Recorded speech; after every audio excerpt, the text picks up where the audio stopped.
ত্রয়োদশ জাতীয় সংসদে নতুন মন্ত্রিসভা গঠন নিয়ে দেশ জুড়ে আলোচনা চলছে। বিশেষ করে টেকনোক্রেট কোটায় কারা মন্ত্রী হয়েছেন তা নিয়ে সাধারণ মানুষের আগ্রহ বেশ চোখে পড়ার মতো। অনেকেই জানতে চান সংসদ সদস্য না হয়েও কিভাবে মন্ত্রী হওয়া যায়, আর কেনই বা এমন সুযোগ রাখা হয়েছে। সহজভাবে বললে, যিনি সরাসরি নির্বাচনে অংশ নিয়ে সংসদ সদস্য হননি, কিন্তু বিশেষ দক্ষতা, পেশাগত অভিজ্ঞতা ও নীতি নির্ধারণী সক্ষমতার কারণে প্রধানমন্ত্রীর মাধ্যমে মন্ত্রিসভায় স্থান পান, তিনি টেকনোক্রেট মন্ত্রী। বাংলাদেশের সংবিধানের 56(2) অনুচ্ছেদ অনুযায়ী প্রধানমন্ত্রী মন্ত্রিসভার মোট সদস্যের অনধিক 1/10 এমন ব্যক্তিদের মধ্য থেকে নিয়োগ দিতে পারেন, যারা সংসদ সদস্য নন।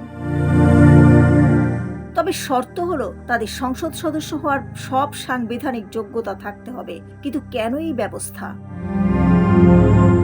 রাষ্ট্র পরিচালনায় অনেক সময় বিশেষজ্ঞ জ্ঞানের প্রয়োজন হয়। অর্থনীতি, তথ্য প্রযুক্তি, স্বাস্থ্য বা পররাষ্ট্রনীতির মতো জটিল খাতে অভিজ্ঞ ব্যক্তিদের যুক্ত করতে এই সুযোগ রাখা হয়েছে।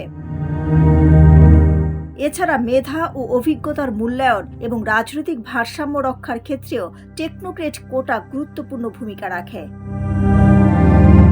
টেকনোক্রেট মন্ত্রীরা সংসদে বক্তব্য রাখতে পারেন, তবে ভোট দিতে পারেন না। তারা পূর্ণমন্ত্রীর সমান বেতন ভাতা ও সুযোগ সুবিধা পান এবং সরাসরি প্রধানমন্ত্রীর কাছে দায়বদ্ধ থাকেন।